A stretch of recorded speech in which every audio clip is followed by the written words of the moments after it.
mga kapatid, Malacanang Press Corps have a protocol or must be a professional, mga kababayan. Some of the Malacanang press briefing, hindi na po pagtatanong yung kanyang ginagawa. Yes, napansin ko po yun. Ginagawa niya is pambabara. Yes, tama po kayo na inyong naririnig sa akin. Because I saw Eden Santos of Net25, if I'm not mistaken, mga kababayan, pilit niya pong ipinagtatanggol yung isang tao, which is wrong. If you are Malacanang Press Corps, supposed to be, you are in the center of the story. Wala kang papanigan. Ngayon, kung tinanggal yon sa Malacanang Press Corps, papalitan yon. Hindi naman sinabi, mga kababayan ko, na tatanggalin natin itong tao na to pero tatanggalin yung network. No, hindi ganun ng Malacanang Press Corps, mga kababayan ko. Ang gagawin ng Malacanang Press Corps, mga kababayan ko, papalitan ng reporter na naka-assign doon. At kung sino ang presidente ng Malacanang Press Corps ngayon, yon ang masusunod.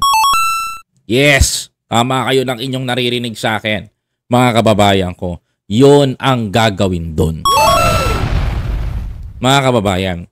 Because hindi mo pwedeng sabihin the last time, halos, ang purpose, mga kababayan ko, na Malacanang press briefing, hindi maipagbarahan, mga kababayan ko. Hindi maipagbarahan, hindi maipagbasagan, hindi na para patunayan pa ron na ikaw ay may ganito.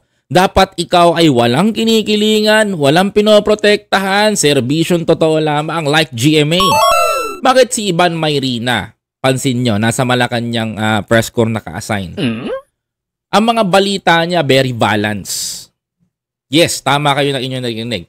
Very balanced, very makatotohanan. Yun na lang, mga kababayan. Unlike dito sa dito kay Eden.